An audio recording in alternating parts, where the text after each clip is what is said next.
All right, everybody. So, part 8, part 9. I'll have to look. You'll see it in the title. But this is Camper 9.0 vlog update. And I would say the overall title of this is the exterior of this is essentially done. It's 99% done. There are a few little minor things I have to fix here and there, but for the most part, it's done. Probably the last video we had, actually, I'm not even sure if the Duramax, or no, I did. I did a video where I had pushed this out in the driveway, but it was just a plain camper. Since then, I did a final sanding, though that little caveat I gave, there is a few things to correct, but overall, the exterior of the camper is done.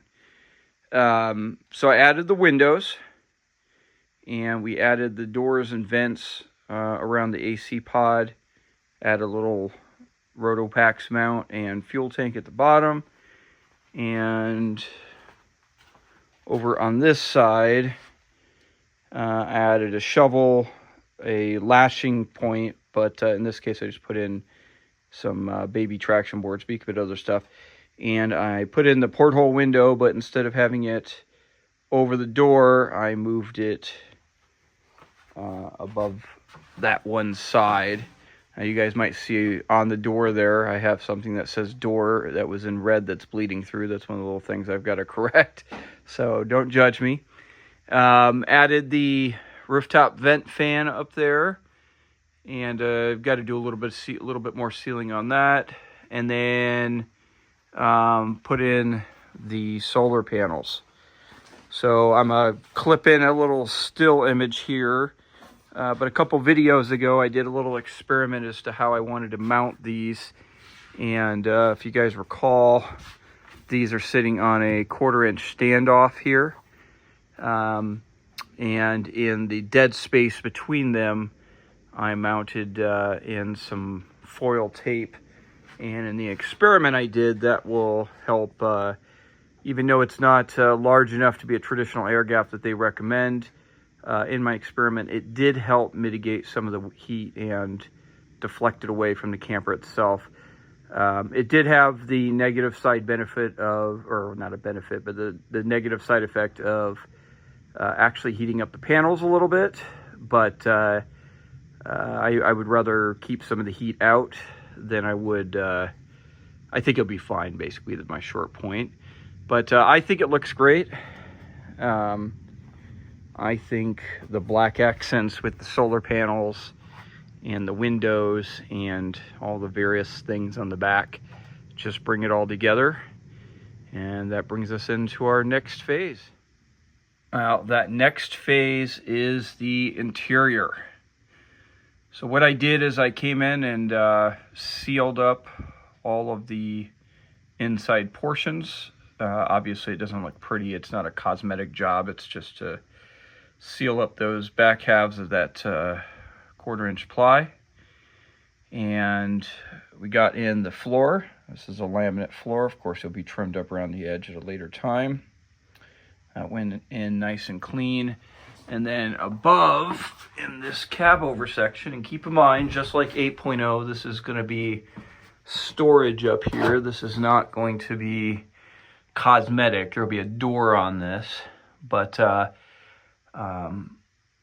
I went ahead and painted the surface of it, or the floor surface of that cab over storage, white. Thought that might help make stuff a little more visible. And then I added the thin slit up there. I love that thin slit stuff. That's a really, really good insulation. The rest of all of these cavities that you see will, see down there, right there in that corner, that's EPS, expanded polystyrene foam board insulation. All these cavities in there will at some point in the future have that insulation embedded in them. I don't know if that's the right word, but you guys know what I mean. And there'll be a lot of work on the insulation. Still a lot of work left to get done in here, but we're getting the initial stages. So From this point, though, my very next step is starting to run all the electrical wires. I'll do that before I finalize getting all the insulation in. All right, so I've had a lot of people ask why I use Durabac as the weatherproof coating on my campers. Little caveats aside, I want to make one thing very clear.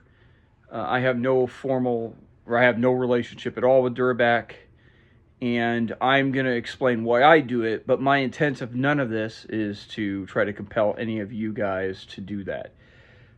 Coatings is obviously an important step. As always, I encourage you guys to do your own research and do what you're comfortable with. If you don't feel comfortable using Durabac, don't use it. But just because people have asked, I'll explain why I use it. And I'm going to provide some pros and cons between Durabac and other methods. Again, I'm not trying to be persuasive. It's just me describing why I use it. Why I use Durabac, maybe the next step would be to talk about what would be an alternative coating or protectant that you could put on the camper that I've done before. And that would be, if I had any other option to go to, I would personally probably go to fiberglass. So you can, I'm sure most of you know, but you can put fiberglass over plywood. Essentially fiberglass comes in either a woven or a matte style, and you would lay down a layer of resin, lay down the mat, impregnate the mat in resin, brush it out, let it dry. Sometimes you might put multiple coats, etc. And in fact, in camper 8.0 over there, that roof, I actually did fiberglass using matte. So fiberglass matte over ply. Fiberglass has some advantages. It's been around a long time. Its ability to waterproof things is well known, and not just, it's not really a debated thing. It's been around for so long. It's kind of the standard in many places. You see a lot of it, obviously, in the marine industry, etc. In the camper RV world, we see a lot of things that are made out of fiberglass. High tops to vans is probably one of the most common. I don't see them a lot anymore. But there were a lot of sought-after campers that were made out of fiberglass shells. I think the Casita trailer is one that came to mind. I think something that you guys need to kind of conceptualize, if you don't know already about fiberglass, is the way I would do it, where I built the structured and laid fiberglass over ply, is kind of, from a commercial standpoint, not what people would normally do. If say, a company was going to make this camper or any of these campers on a commercial scale, they would build a prototype, they would make a mold, or let's say a high top for a van, for example. They would make a mold, and you can actually spray the fiberglass inside of there, and they'll commonly use wood to reinforce it. I mean, if you guys go back to the camper 1.0 build, my white 4x4 van, clearly you could see when I got it all the way down to the fiberglass and the high top, they had wooden ribs in there. Now, in this case, the other way to put fiberglass is if you're laying it over the top of an already existing structure, such as would be the case with this. Now, the downsides of fiberglass, it's very expensive, even if you get the polyester resin, especially for a project like this. I don't have an estimate off the top of my head, but it would be very expensive. The resin is 60 for the cheap stuff, is like $60-$70 a gallon, or at least where I have seen sourced the least expensive price I could get. And just for context of how much you would use, just the top on camper 8.0 back there, if my memory serves me, I think that took 2.5 gallons of resin. So you can imagine you're talking a lot of resin for a structure like this. Other than waterproofing, so I talked about a con on that. Now, one thing I forgot to mention, but I want to go back, is another thing that fiberglass really does is it can add structural strength, because you're impregnating that mat, which can be a continuous piece. Now, for my campers, I'm not really concerned about adding fiberglass or any other substrate to add strength. These are strong enough as they stand, especially when I go back in there and bond those EPS panels to the walls. That adds just even more additional strength. So for me, it was not necessary for me to do fiberglass in the sense that I needed to add any kind of strength to it. It's more expensive, but the biggest thing for me not to use fiberglass is I just physically respond to it very, very negatively. I don't know if I'm allergic to it or what, but regardless of how careful I try to be with all the ventilators and protective clothing and so forth, I just physically get ill. I just absolutely despise working with fiberglass. The last project on 8.0 just reminded me of that. Another thing is fiberglass is truly, it's a real skill set to apply it appropriately. Now on Camper 8.0, obviously the roof curves, but it's largely a flat plane side to side. That curve is subtle enough to where it's not even noticed when you're laying the fiberglass. But to lay fiberglass on something like this one wouldn't be so bad. But to go down this edge, and particularly down there at the bottom or on these corners, even rounding it off, which I did, in my experience, that is very, very challenging to get that fiberglass to wrap around right. Now, I want to make one thing very clear, and this is a condition of me doing this. I'm not saying it's impossible. I'm sure there's people out there that are very, very good with fiberglass. That would be a non-issue. But for my skill sets, and I have worked with it, I just don't feel confident in my ability to navigate all of the different angles in an entire camper and get it to look right. I mean, especially things like this tail section here with how narrow this is. And then the finish work would just be incredible amount of finish work. And in the end, I'm not sure that it would turn out, particularly around some of these finer edges here, as nice as the Duraback has. And, that really kind of brings me back. I'll acknowledge that the Duraback in a coating sense, like a weatherproofing, is probably inferior to something like fiberglass. But for me, it has been worked out well, and it gives a very, very unique look. And don't get me wrong, Duraback is a very harsh thing to work with in terms of chemicals. But at least for me, it's nowhere near as bad as working with fiberglass. Now, one final note, another kind of in the handcrafted camper world, or DIY camper world, if you want to call it that, that you see come up with is poor man's fiberglass. And poor man's fiberglass is kind of an overarching term that references a couple methods, but usually it involves using some sort of a medium, canvas, or window screen is usually the most common ones I've seen, but I think there's other variations. And impregnating that with either a glue or a paint, letting it harden, so you would kind of almost lay it flat over an object, kind of like you would fiberglass. And then usually people put an exterior grade paint on the outside of that. I've never worked with poor man's fiberglass. I've never done it. I don't really have an opinion personally, but I have heard a lot of people who've had a good success with that.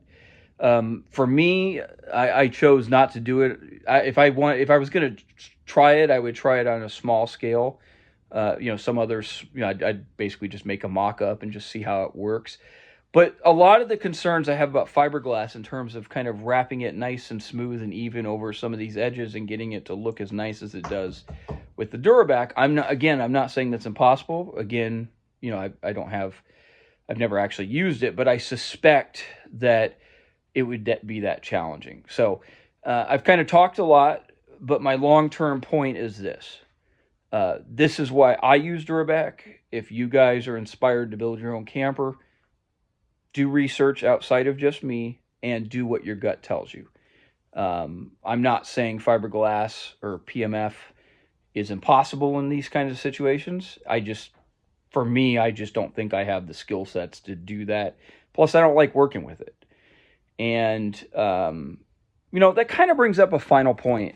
For us hobbyists, working in our garage, doing these little projects, I think there's an important, especially something that's going to be as big and long ranging as a camper. I think it's important, and there's nothing wrong with focusing on working with materials that you enjoy working with. Let me give you a little example here, kind of a little metaphor, is this workbench right here. I built this workbench in 2016. I remember that because that's when I bought my house. And it's made out of just 2x4s and some, I can't think of the name of it, but basically just plywood here. It's not really plywood, but I can't think of the term I'm thinking of, but plywood on the top. Now, somebody could go back and say, hey, Dave, it'd be better to build a table out of steel or aluminum or some other material, or a workbench. And that's probably true. And you could say the same thing. Hey, Dave, it's not, you should have built this camper out of aluminum or made of foamy or something like that. And I'm not going to lie to you. There's probably, there's some pros, but there is some significant disadvantages of using primarily wood for a camper. But one thing I think we all have to remember is you kind of have to work with what you have readily available. And in my case, wood is, I can go down to my local lumber store and get everything I need to build this. I'm not saying I couldn't source steel, aluminum, or other kinds of things, but I've briefly looked into it, and at least where I live, it's a lot harder to source, and it's a lot more expensive. Now, there is some pros to wood as far as weight. I think I can proven to make campers that are pretty darn light. I think the only substrate that might come close or beat this would be a foamy. I think the only other one that would come close or beat this would maybe build out of a camper out of a foam board insulation. But there's also another aspect that you have to work with what you know and work with what you like to work with. I like to work with wood. I don't really like to work with, I've never really worked with steel a whole lot. I did some welding in high school, but, there's something visceral. There's something natural. There's something, I like working with leather. I like working with wood. Obviously, the wood is more applicable for a camper, but my point is if you're kind of like me, a hobbyist, you're going to do this for fun, you're going to spend months on end working on a camper, I think you have to work with something that work with something that you like to do. Maybe in the global scheme, it may not be the best material that you could possibly use, but it's good enough. It's kind of like this workbench, right? Yeah, sure. A person could make an argument that if I made one out of steel or something or aluminum, it'd probably be better in some way, it'd be stronger, et cetera, et cetera. But it's good enough.